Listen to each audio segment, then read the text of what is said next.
Hello, everyone. Well placed.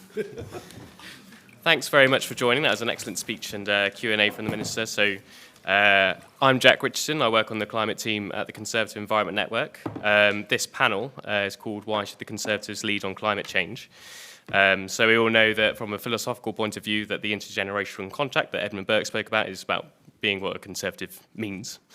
But we're going to be looking at the political reasons and the economic reasons, so just beyond the philosophical reasons of being Conservative as well. With me to discuss this issue, I'm very pleased to say that I have Bim Afolami, MP for Hitchin and Harpenden, Peter Franklin, Associate Editor of Unherd, Luke Tryl, UK Director at More in Common, and Sarah Kostense-Winterton, Co-founder and Chair of the Energy Efficiency Infrastructure Group, who are kindly sponsoring this panel. Thank you very much. I'm going to dive right in just to make sure that we finish on time for teas and coffees, and we've been 5 minutes late. I'm going to start with Bim, if that's okay. Okay. Well, look, thank you so much for having me. Why do I think this matters? I'd say 3 principal reasons. The first is, regardless of whether Conservatives are interested in climate change and net zero, climate change is interested in us. And so it's just not one of those political issues that you get to pick and choose from, right? So the first thing is you have to engage with it properly because it's coming and because it's there. And even the most skeptical people don't say it's not happening. They may debate on the impact of it. They may debate on how much we should spend to deal with it, but they don't think climate change isn't happening. So the first thing is it's interested in us. The second is that it provides huge economic opportunities to help reindustrialize the country and create a more thriving economy in more parts of the country, particularly as levelling up is one of the core things that this party is about and will, I think, continue to be about over the coming months and years. So why do I say that? Anybody who's followed this debate closely will notice that in the United States, the Inflation Reduction Act recently passed. Now, it's called the Inflation Reduction Act, not because it does anything to reduce inflation, but because it was a better way of badging it to get to reduce Republican opposition. But this piece of legislation is unashamedly a climate piece of legislation. It is designed to attract private finance, hundreds of billions of private finance from all over the world to go to the United States to help build up their industrial capacity, particularly in areas, whether it be hydrogen, whether it be electric vehicles, battery storage, etc. So why I give this as an example, the United States has seen the economic potential of engaging positively in this agenda. It's a Democrat bill, but frankly, a lot of Republicans, I was in Washington a couple of weeks ago, and a lot of Republicans are engaging with it very strongly. And most of them didn't vote for it for party political reasons, but they do not oppose it nearly as much as you might think, considering it was done by a Democratic president. So America has shown a way of helping their own economy using climate change and net zero of doing that. So I would say that, so the first reason is it's interested in us. The second reason is it presents huge economic opportunity. And before I finish the second point, if you look at the recent failure of Volt, the gigafactory up in Blythe. Now, look, that company had particular problems. There were, it's important that we don't focus too much on that particular instance. But the fact that so many people were dismayed by this failure was not because they were dismayed particularly about this company. It's because they were dismayed about what that might say to other investors about investing in Britain in this energy sector. So why we need to absolutely support this agenda is it gives us economic opportunities around battery storage, around renewable energy, around nuclear, and making sure that along the supply chain of any of those, we are as best placed as we can. So that's the second thing. And the third thing is almost the most base point of all, which is politics. I'm doing some work at the moment about the next generation and people under 40, of which I am still proud to be a member. People under 40, but I'm a very unusual member because I vote Conservative. And people under 40 are not voting Conservative. And if anybody is bored enough or interested enough in this to go and look at the data, it is terrifying. And one of the ways in which we can turn off even more people under 40 from voting Conservative is to not positively engage in this agenda. So I'd say that politically it matters. I'd say that it gives us economic opportunity to reindustrialize our country and provide new jobs and opportunities for people. And the first reason is it's interested in us, even if we aren't interested in it. Thank you. Thank you very much. That's excellent starting gun. So, Sarah, I'm going to come to you next. So, building on your excellent question to the Minister, I was wondering if you could drill down into the business angle and especially why energy efficiency is a Conservative solution that we should be bringing to net zero. Always difficult following on from BIM. Anyway, thank you for that, BIM. Obviously, I represent the UK insulation manufacturers, but also chairman of the Energy Efficiency Infrastructure Group, and we represent businesses, business organisations, NGOs, charities to improve energy efficiency policy in this country. Really, basically, this is not all about supply of energy, it's also about demand and actually reducing demand. And we're all fully aware of the sort of deniers, the sceptics in this area, but really what underpins conservatism is actually using our resources conservatively and actually looking at ways in which we can actually reduce the amount of energy that we use. And on the back of that, there is huge opportunity for the UK. And we're actually at a crossroads now. Do we lead or be led, or even get left behind in this area? Many of the businesses that are involved in energy efficiency, for instance, are UK PLC. My members alone have manufacturing facilities in the UK and are investing heavily in the UK. Basically, our homes can catalyse significant growth for the UK. A homeowner low energy retrofit market is about £17 billion per annum and about 300,000 new jobs covering the entire UK. So that is not insignificant and slightly probably blows out the water what the Minister said earlier on about the 15,000, the 30,000 jobs. We're looking at 300,000 new jobs. However, what actually underpins businesses' sort of progress in this area is policy, and policy in this area, and dare I say it again, long-term policy. Having the confidence to invest means you need to have a sustainable market that's based on long-term policy, not short-term hits. And we need to be able to build that within the UK. Otherwise, we haven't got a hope of obviously spanning the huge chasm that we have with energy efficiency in our homes. We also don't want to make it a sort of a political solution either. We're aware, obviously, of all parties really sort of obviously jumping in with 2 feet in this area, and it will be feature very heavily in manifestos. However, the Conservative Party can do this, and they can do it now, even if we don't have much time. They can do a statement of intent, sending the right signals to the market. You know, as I've already said, you know, we have 29 million homes out there, accounting for 20% of our carbon emissions and using 35% of our energy. I think that sort of, you know, speaks volumes. And we have a real opportunity here to bring in new policy. It doesn't have to cost money either. It can be revenue neutral, which will probably be something that Treasury will welcome. Policies such as an energy saving stamp duty. We're looking at green mortgages to help those 65% of the 29 million, sorry, I can't do the maths off the top of my head, never my strong point, to actually support this area, to create a sustainable market that actually allows policies that help those who need them most along the way. So this isn't about costing, this isn't about throwing money at it, it's actually what we're doing, how we're doing it, and how we're supporting UK's businesses. Thank you very much. Peter, I'd like to come to you next as a publication that many people in this room will probably read. Thank you.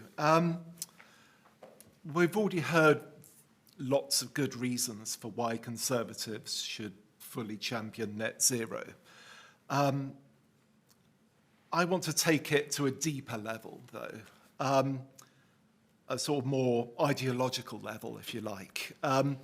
There's people that say that conservatism isn't an ideology at all. It's more of a disposition.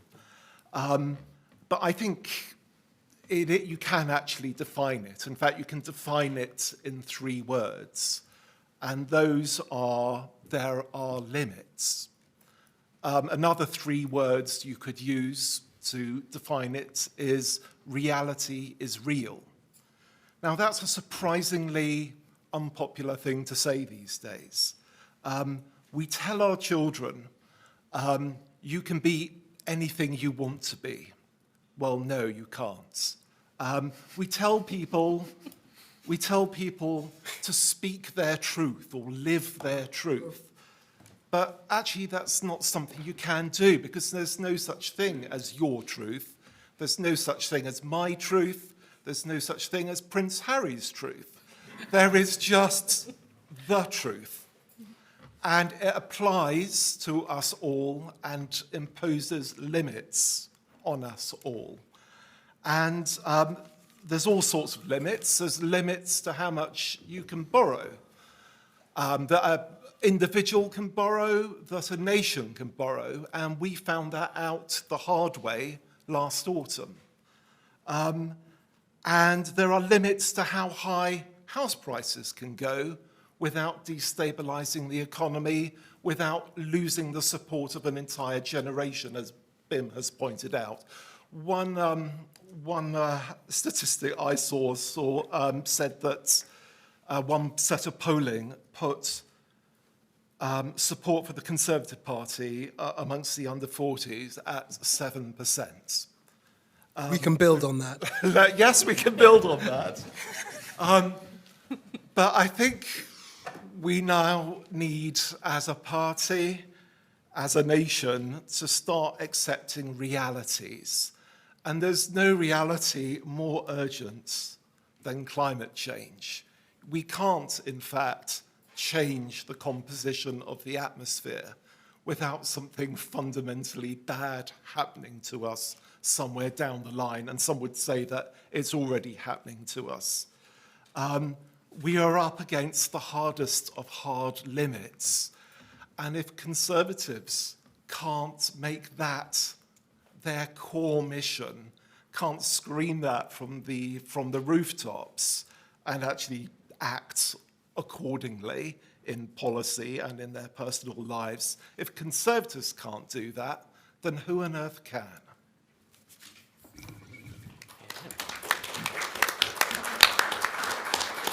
Thank you very much, Peter. Luke, so I'd like you to drill down into the hard numbers of those 7% and etc. Yeah. Thank you. I'm pleased that Peter did the deep stuff, because I'm going to do the very shallow and tactical stuff and talk about the politics and the polling on this. More in common, we spend a lot of our time talking to people about net zero and climate change as one of the things which potentially has the ability to polarize in the years to come. And I was trying to think in advance of this of an analogy for how bad it would be if the Conservatives ever did ditch their commitment to net zero. And I came up with, and I thought it was a very good one, it would be as electorally disastrous as crashing the bond market. And then I realized that we'd tried that one. So let me just reassure you to start with, it would be very bad. We have been tracking concern around climate basically since our existence. And the interesting thing is, no matter what happens, no matter what challenges the country is facing, climate and concern about climate always remains in the top 3 or 4. So other issues come and go. Small boats, rises and falls. COVID rose quite a lot and fell. The cost of living is very high at the moment and fell. But climate remains consistently in that top 3 and 4. It's not being pushed out by other issues. And that should be, that salience is really important, because I think there can be an assumption that this is an elite issue, it doesn't matter to people. That isn't the case. And it also matters particularly to Conservatives. Now, we've done a bit of a look at the Conservative Voter Coalition from 2019 and how net zero fits into their priorities. And there's one group, and it's probably the most obvious group for who it's important. We call them established liberals, basically Cameronite Conservatives. They tend to be more in the south. They're techno-optimists. They're the only part of the Tory coalition that voted Remain. For this group, we asked them, what would make you not vote Conservative at the next election? And reneging on the commitment to net zero was the #1 reason they gave for not voting for the party at the next election. It came above all of the other economic policies, anything on migration, on culture stuff. It really matters to them. For this group, it's become part of their cultural identity. So being seen to be weak on climate, you can kiss goodbye to places like Worthing, places like Wickham, all of those blue wall places where these types of voters predominate. Climate is a major issue. But, and this is really important, it's not just limited to them. Again, there can be this idea that there's one part of the Tory coalition for whom net zero is really important. For others, it's sort of bread and butter issue. Not true. Another part of the Tory coalition, Loyal Nationals, they're the group of voters who swang behind the Tories in the last election, delivering victory in places like the Red Wall. For this group are just as likely as that established Liberal group to say that net zero is a priority. But they look at it in a different way. This group are really motivated by threat perception. It's the reason why they both believe in tackling climate change and are very concerned about issues like small boats. They are motivated by the images they see on TV of forest fires abroad. They worry about what it means for their children and their grandchildren. It's why parties like Reform UK, who should have an ideal audience with this group, are so bloody stupid to go on an anti-net zero campaign, because actually it doesn't wash with this group. And of course, the other side of things which appeals to this group particularly are jobs. Lisa Nandy, if I can mention her, does a very good turn on this, and I know she's definitely heard this in focus groups because we've heard the same thing. People in communities around the Red Wall talk about the fact that they don't want something like levelling up to be about handouts. They want it to be about having that sense of purpose again. These communities used to power the country. They want to be powering it again. And they see green energy, green jobs as a way of doing that. And then you've got the kind of final part of the Tory coalition. What about your traditional Shire Tories? You're not your sort of wet Cameronite Liberals. They're not your new Red Wall voters. What about the backbone Conservatives? Well, what's really interesting is that when we've polled on something like wind farms and moving to clean energy, backbone Conservatives are as likely as our most progressive segment of voters. That's the sort of Corbynite, outside Parliament protesting-y group. They're as likely as that group to support wind turbines in their area because nature and conservation matters to them. And when you talk to them in focus groups, they make that direct link between the impact of climate change and attacks on nature and conservation. So all three key pillars of that Tory coalition support. It is not just a Liberal metropolitan priority.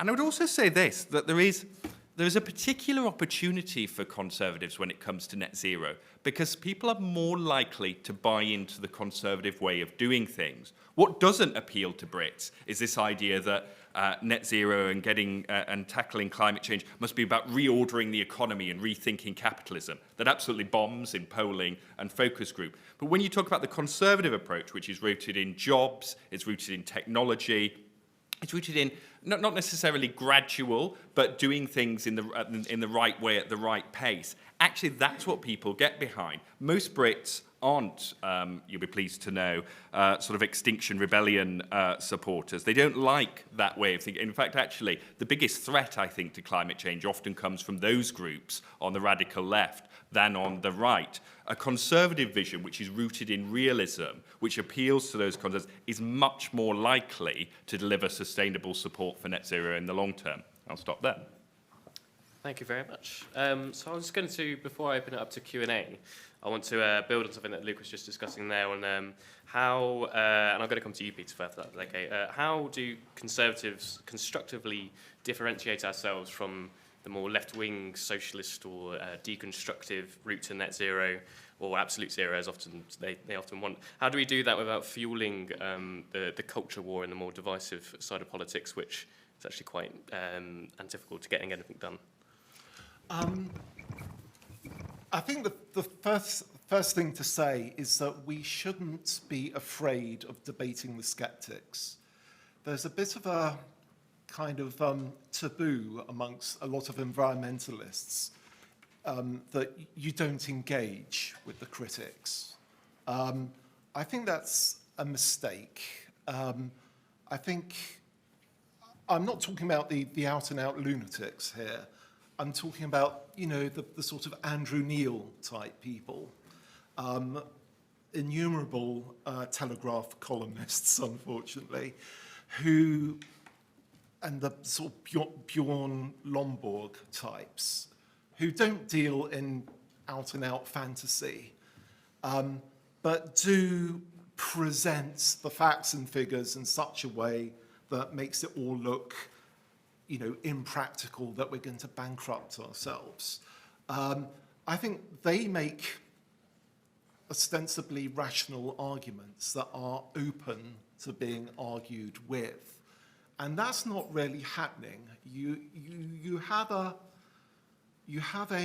kind of closed, a sort of reservation where the skeptics live. You know, I've already mentioned the Telegraph. There are some other publications where they have a voice. And then you have everyone else.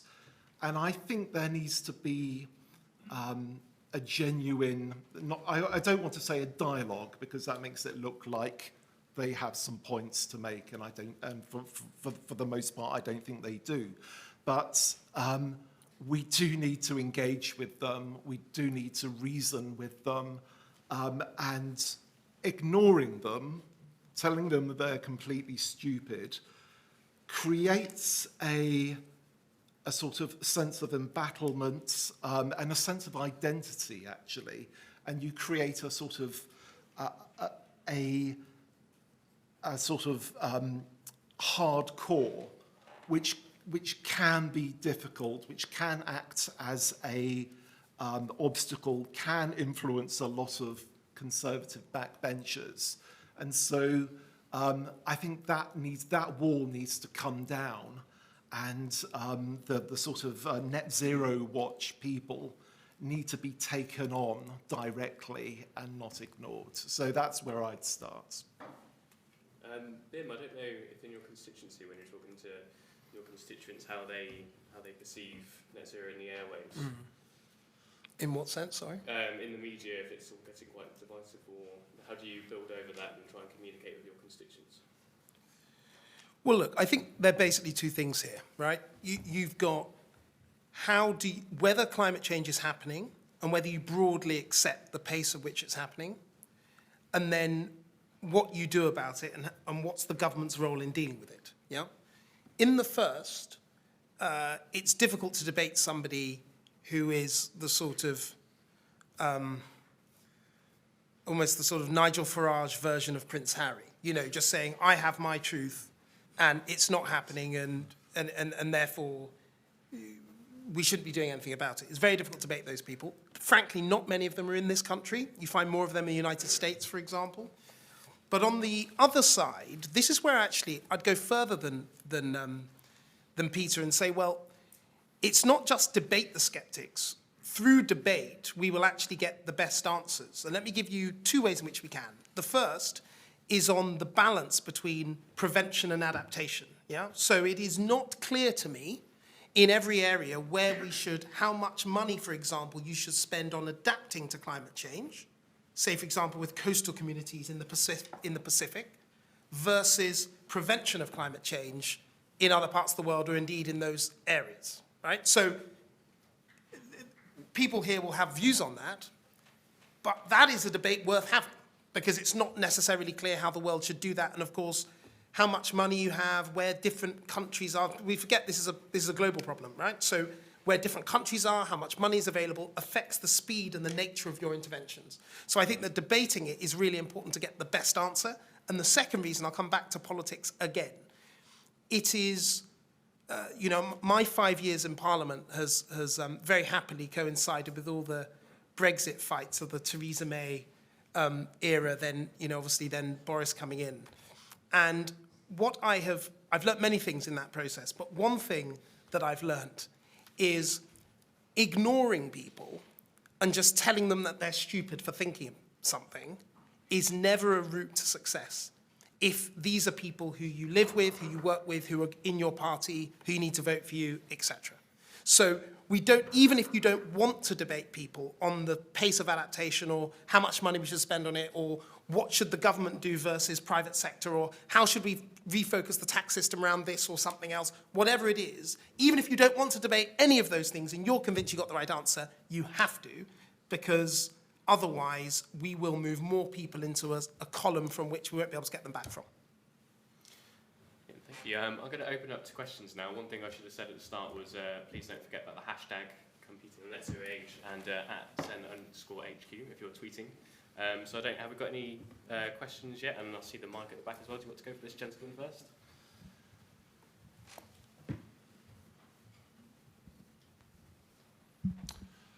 Thank you. Hi, it's Rod Wood, Community Wind Power. I have a question for BIM, please. In terms of the IRA, the investment, $370 billion going into the US, supporting renewables, green energy.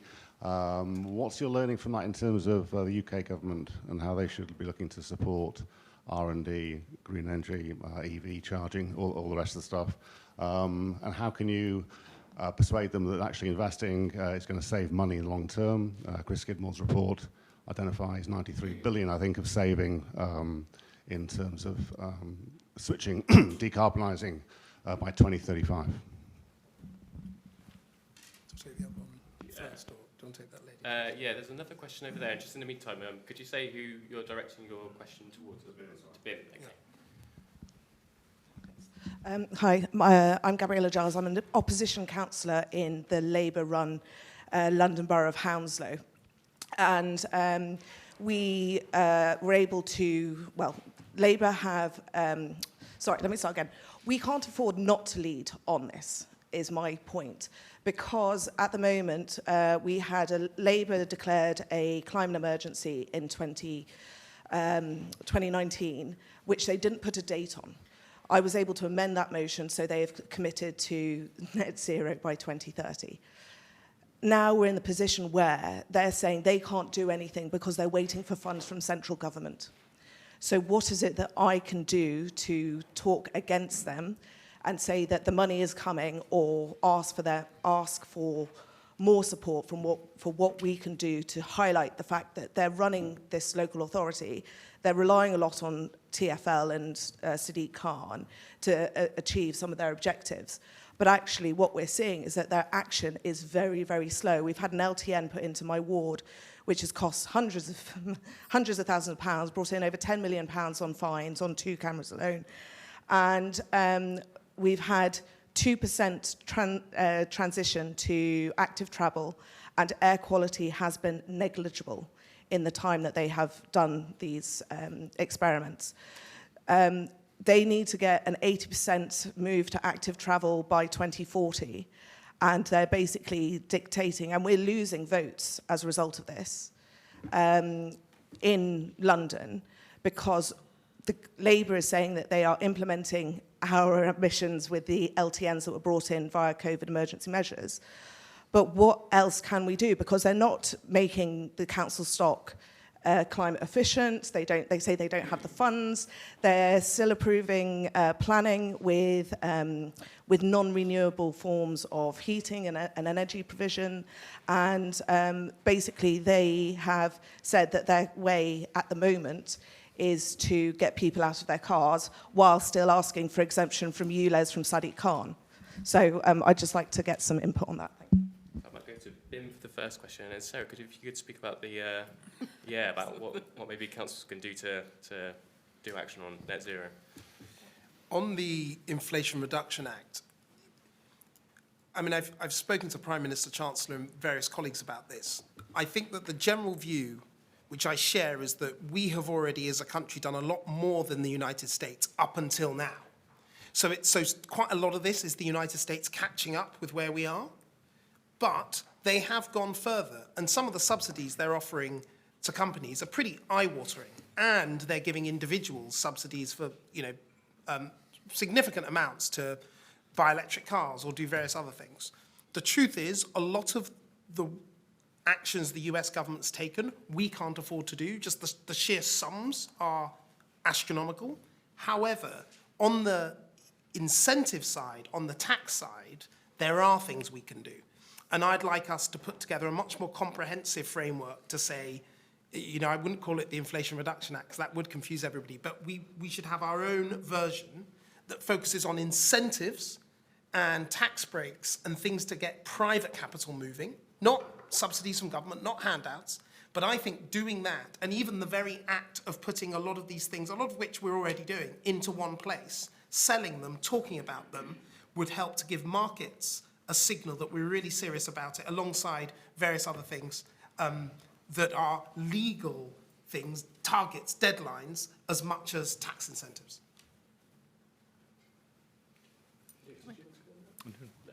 Sarah, would you like to speak more about councillors? Yeah, it would just be really helpful to be able to sort of pick this up after, if we can exchange business cards.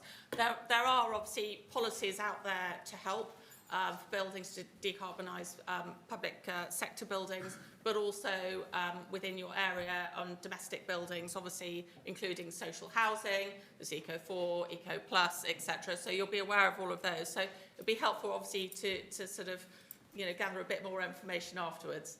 I might also make a little pitch. Sen has a councillor network, and our team always produces lots and lots of material. So I'm going to go back to questions. Yeah, we'll go for Ian, and then there's Dominic at the front as well.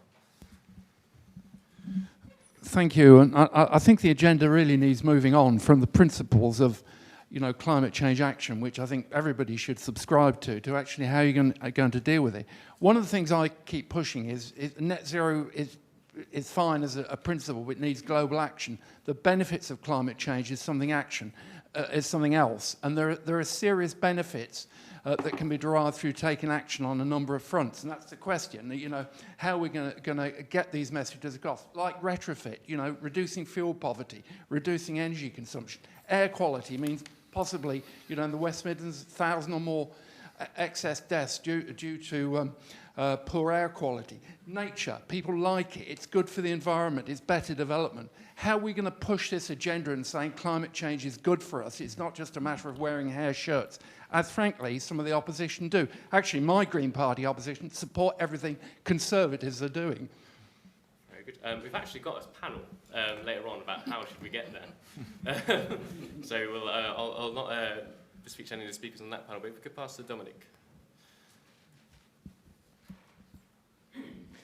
Thank you very much for a very interesting panel. I'm David Cairns. I'm from a Norwegian company called Equinor, and we're an investor developer in energy in the UK, from wind to hydrogen, CCUS, and oil and gas. Luke, you spoke about the strength of support of net zero in the UK. If you look back at what happened with onshore wind, where it started and then stopped, and then we look ahead to the coming decade of onshore wind returning, solar returning, the development, investment in the grid, which means pylons across the UK. How solid do you feel that support will be when people see their countryside changing?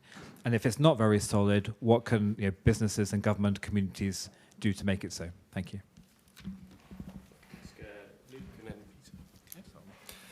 Yeah, I think you're right. And one of the things that we often say when we talk about this is that the UK is ahead of other countries in building the consensus for climate action. The test now is whether that survives contact with reality in doing the transition. And there are no doubt risks there. I think there are a couple of things, though. I think one of the most important things is being seen to share burdens and costs across society. And part of the reason that I say that is, I remember it was interesting, we were talking about net zero to a focus group, I think it was in Blythe, and someone said, yeah, I'd be happy to do this, I understand we've got to do it, but we were told also to do all of this stuff during COVID, and yet our politicians were having parties at the same time. So when it comes to net zero, is it going to be all the same? Am I going to be the one who has my local neighbourhood torn up? Am I going to be the one that pays higher bills whilst other people carry on using jets? So I think it's really important that those leading are seen to be sort of walking the walk and sharing in that, and that it's across the country as well.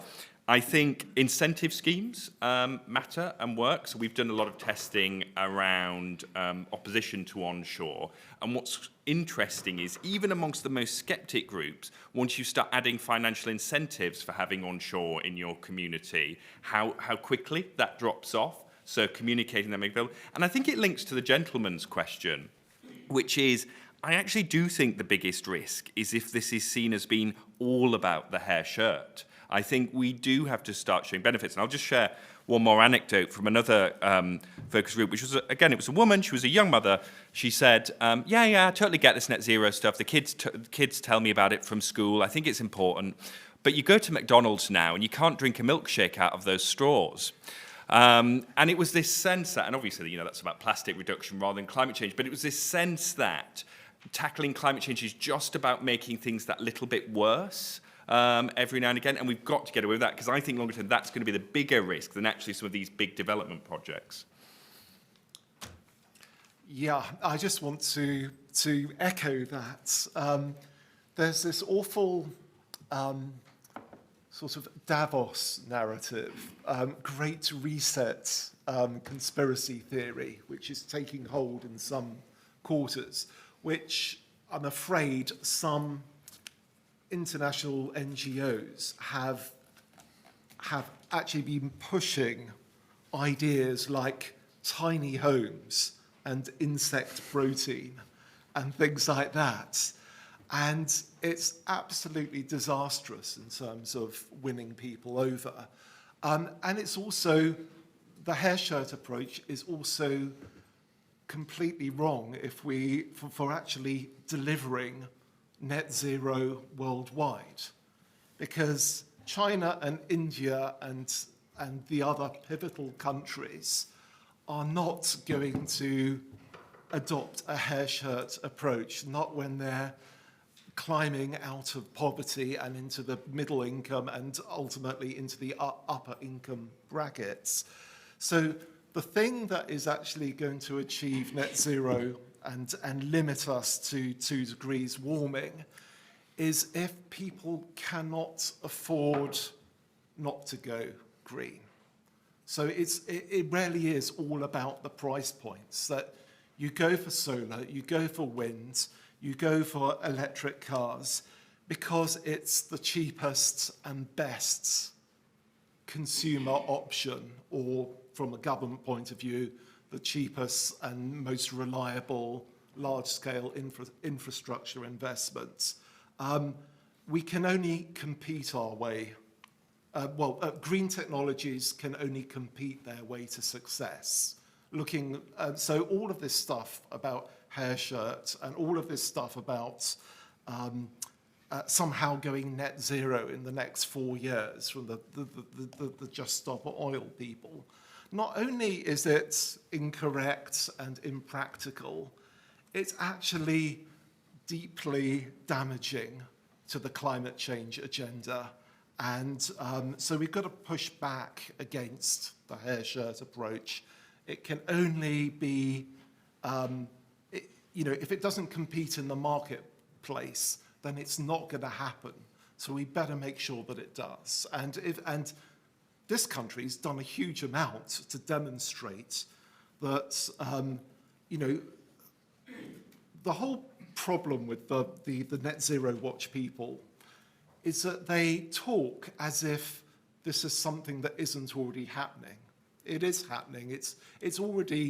We're already 30, 40, perhaps 50% of the way there. We've demonstrated it, that it can be done, that the grid doesn't fall over. And so that's what this country can do, to show that, yes, you can go green and you don't go bankrupt and you don't end up sitting in the dark eating insect burgers. That is what we have to tell the rest of the world.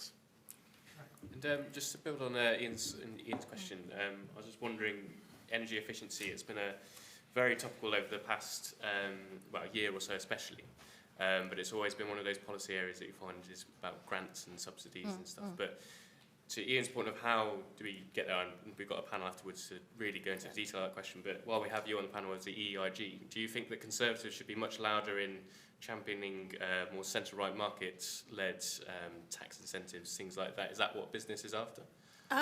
Yeah, businesses don't want the handouts, they want the confidence. We all know that businesses thrive off confidence and certainty, but there isn't that. So I don't like to talk about the Green Homes Grant, but that was a classic situation of push a policy out, not well thought through, well-meaning, but not well thought through. Obviously, the money was welcome for the industry, but too short-termism, and it resulted in 1,000 redundancies and installers. That's not what we should be doing. We should be actually building that sustainable market. And I see that the crucial area for this to build is with the owner-occupier, what we call the able-to-pay market, where we can actually, people will aspire to do these things. I know I do it, and others in my community. You aspire to do it. You know, our homes are our castles in the UK. You want to improve them. And you know, this will be part of not just doing your kitchen, but you'll be making your home energy efficient. You know, I've already put my pod point in, etc. This is shifting and nudging behaviours. This isn't throwing money at it. And as a result, businesses will have the confidence to invest. And then that enables government to give money and put the grants and subsidies focused on the fuel poor and low income, those who need it the most. So it's actually building that market, and I know that the Conservatives can do it. It's literally sort of on the pinnacle now. We just need to obviously get, I think it's Treasury to actually start looking at it differently, and full stop. So, you know, we have 18 months to make those changes. I know obviously other parties will probably embrace those policies as well. So as I said, this is not a political thing, this is doing it now. Excellent. I'm going to go back to questions. Yes. Sophie Brodie, I don't know if this works, long-time SEND member. Really great to hear the thoughts of the panel, particularly on the sort of managing the NGOs and that side of things where the narrative gets very extreme. But often I meet with people in the oil and gas industry and they have their own narrative as well. And it's also quite extreme. So I hear people saying natural gas is a destination fuel, things like that. And I would love to understand more about the Conservative approach to managing some of the legacy industries and walking that line between those two quite impractical narratives. I don't know who best to come in. Would you like to have a stab at that question? I mean, the answer is with difficulty. So what we have to do is we always have to give people a sense of what time frame you're talking about. So if your time frame is 10 years, the natural gas is a destination fuel, right? If your time frame is 50 years, then it's not. And if your time frame is somewhere in between, it depends. So a lot of the problems come because there's often a misalignment between the people we're asking to do something, say invest, and how long they want to be working for that company, how soon they want to retire and go and play golf. You know, and I'm not being flippant. If I'm in a big oil and gas company, or indeed, no, let me use a better example, because everybody always beats up on poor oil and gas companies. Let's think of utilities. And you're a utilities business that has a lot of assets underneath the ground all over the country that currently pipe gas to lots of people's houses, millions of people's houses. And they are greeted with some skepticism when they talk about the positives of hydrogen, for example. And the reason why they're treated with skepticism is people say, well, the reason why you're pushing hydrogen is you've got all these assets in the ground that will be entirely useless if we don't use hydrogen. Now, I happen to think that there's a lot of good uses for hydrogen, but that's beside the point. What I'm saying is, it's about the time horizon. And what we haven't done in this debate is set out quite clearly what the time horizons are for different things. There are some things like electric vehicles we really need to move very, very fast. And we can do that. The major car manufacturers in the world think we can do that over the next 10 years. But there are other things that are going to take 30 years. And there are also other things that I'm afraid, and I know we're all in Britain and in this nice conference centre, but in the developing world, there are a lot of people who are moving finally from kerosene, and they're thinking, oh my goodness, you know, now I'm finally advancing economically beyond kerosene. You say to them, solar farm, they just think you were completely bananas. They say, oh, all these rich people in Britain and the West talking about all this stuff. We are just going to get on with our lives, and when we're as rich as you, then we'll think about it. So when you've got to think of the time horizon, it's not just what's going on in Britain or Europe, it's about what's happening internationally. So I think that that's the difficulty with this debate, is that people talk at cross purposes. You talk about net zero, some person's talking about net zero in 2030, some person's talking about it in 2060. I mean, it's a completely different answer you get, yeah? So that's how I think about it. Okay, brilliant. I'm going to take a cluster of 3 questions, but if we try and keep it to just like a question, and then if we go towards the back, there's 2 hands at the back, we'll start there. Yeah. Thanks. Hi, I'm Colin Britchfield from E3G. We're a climate and energy think tank. It's been really encouraging to hear lots of what's been said in the panel. I think particularly where we're talking about, how incentives can really align with the action we need, and kind of spreading that kind of distribution of support, but also sort of demands on people. Is, as long as it's sort of seen to be fair, there's progress can be made. But I think we haven't really spoken very much about where you match that kind of incentive structure with a kind of regulation as well. And I think, there's some really good examples that the last government, or this government has put in place, things like the EV, or the petrol car, kind of diesel car phase-outs for the future. So regulation, I think, long data can be really important. So I'd like to get kind of panelists' views on regulation on energy efficiency, in particular in the private rented sector. So we've seen a great report out last week from Citizens Advice that showed really massive improvements for people on the lowest incomes in living in poor properties in that sector. And it's one of those areas, I think, where that distributional point about fairness of impact really comes through as well, particularly as well thinking about the point that Bim was making about the under 40. So just invite feedback on that point. So there's a lady right at the back who's had her hand up for a while, and then there's a gentleman over on the right as well.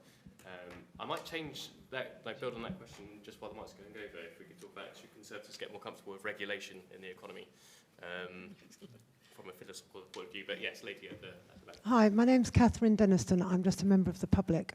Thank you very much for this panel. I've got 2 questions. One is the elephant in the room for me today seems to be about onshore wind, that Liz Truss banned it. Rishi Sunak then lifted the ban. But I believe today it's as difficult to open a wind farm onshore as it is to open an incinerator. So I'd really like to know what pressure you're going to put on the government to make that easier, because I think that's the quickest, cheapest, cleanest energy we can produce very fast, which will help people with their energy bills. My second question is about our investments abroad. The gentleman third to the right, you said that it's very difficult to persuade a country to shift from kerosene to solar, for example. At the moment, our Treasury is investing £1 billion in Mozambique for a liquid gas offshore. It's a huge investment, and we're basically putting our money, I would call it the development of non-development. We are literally going to help that country to kill itself further. They're already in a terrible state in Mozambique for many reasons. Climate change is not the only one. But if all our investments in these countries had a green tie to them, where we were encouraging them only to invest in energies that will be beneficial to them and beneficial to the entire globe, I really hope that you can give us an answer on how you're going to encourage the government to put green ties into our investments like that abroad. And a gentleman at the back over on the other side, Hi, Adrian Warrior there, party activist. I knocked on doors in North Shropshire by-election, the City of Chester by-election, and in my own area in Cheshire, and the same sort of trend appears that I have lifelong Conservatives telling me that because of the Conservative Party's net zero agenda, they're never going to vote Conservative again. And I was sort of wondering, most Conservative members, they read the Telegraph, they read Conservative Home. How on earth, the Conservatives are going to change this narrative to get the Conservative voters, the apathetic Conservative voters, back on side in the next election? So, Luke, can I come to you with that last question first, please? Yeah, well, I mean, I'm quite surprised to hear it's that prevalent, because, as I say, we will do, when we speak to sort of backbone Conservatives and poll and focus group, and they tend to be more supportive, particularly sort of looking to the future. So I think that's one way to sort of bring them on side. I think secondly, with that group in particular, national pride is a particularly strong resonator. So one of the ways to approach it is, Britain leading the world in this stuff really appeals to that group. So selling that, this is a chance for us to get out and get ahead. And then, as I said, I think there is the sort of making that conservation point that climate change isn't just something which is going to damage natural environments elsewhere. It's going to damage the great British countryside through the impacts of it. So I think working across those three, you can generally get most of the group. But there is a small minority who do disagree with it, as I agree with the rest of the panel, debate, engage them, but also don't let them warp the debate and let them present themselves as a bigger chunk of the pie than they are. Thank you. And Peter, I was going to come to you next about the question of regulation. We had the example of private rented sector regulation, for example. Do you think Conservatives should move away from the more 1980s type of conservatism and to a more levelling up? Should that stay, or should we try and figure out different ways of doing it? Well, for a start, our fossil fuel infrastructure only exists because of regulation. I'm not quite old enough to remember this, but when North Sea gas came online,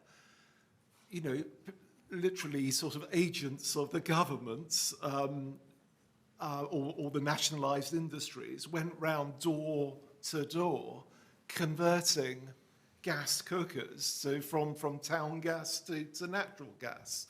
So sometimes when you are undergoing a revolution in your infrastructure, and all societies go through this, and it's certainly not a sort of socialist thing, government has to step in as a facilitator at a sort of national strategic level. And I think that in recent decades, we've grown a bit shy of this. But, you go back all the way to Adam Smith.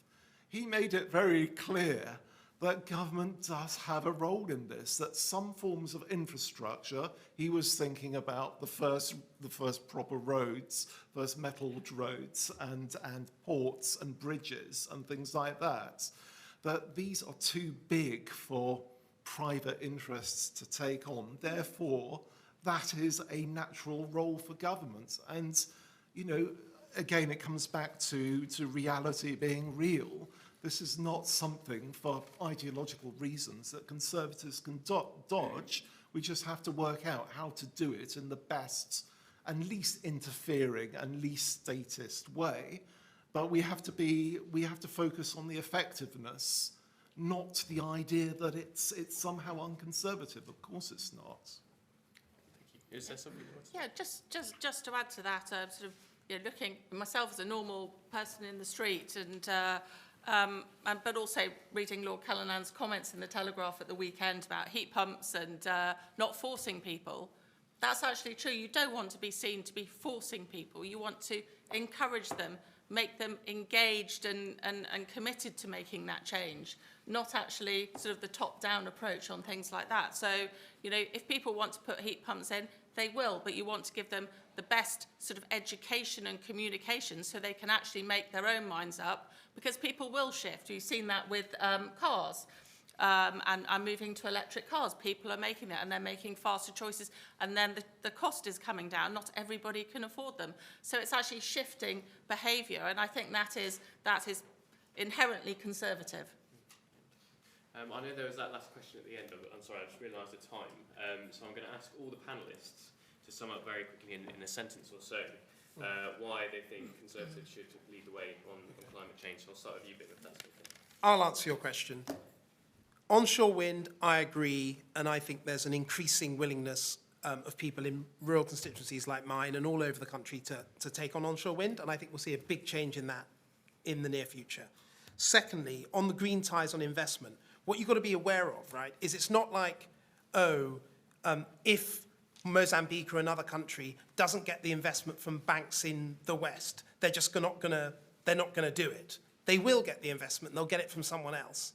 And so what you have to be, I think what you've got to be realistic about is that there is a transition. It's a process. And there is a place for gas in particular over the coming years that is not going to just be replaced by entirely renewable energy sources today. The infrastructure isn't even there in Western countries, let alone in much poorer ones. And it's important that we don't just say, oh no, we're not going to do that, because the Chinese or various other places, India, China, parts of the Middle East, they definitely will. And I'd much rather us have a partnership with countries as they go through their transition than to tell them that no, we won't help you. Peter, why do you think the Conservatives should lead on climate change? Because it's already happening. The transition is already happening, and even if we wanted to stop it, we couldn't. The only sort of thing that's as yet unresolved and uncertain is exactly what sorts of technological transition we have. So actually that is something we need to decide, is what exactly do we want our country to look like by 2050? Because there are still some quite big decisions as to which green technologies. Are we going to rely on nuclear? Are we going to rely on renewables? What's going to be the balance between the two? And one last thing to bear in mind is that such is the speed at which renewables are coming online, and electric cars, and I think probably heat pumps as well. I think we're going to be shocked by the speed and scale and radicalness of the changes that are coming. And the only thing that I'd say to the politicians here is, do you want to be dragged along by this and look a bit of an idiot? Or do you want to actually at least create the illusion that you're somehow directing events? Because right now they're actually running away from you. So that's what I'd tell to Bim and others is, you know, get ahead of this, otherwise it's going to crush you. Sarah? The Conservatives are sitting on a potential 17 billion per annum low energy retrofit market, 300,000 jobs. It doesn't have to cost, or it can cost a lot less. So I think it's time to get on with it. And Luke? I'll keep it really simple, if for nothing else, because you want to get elected.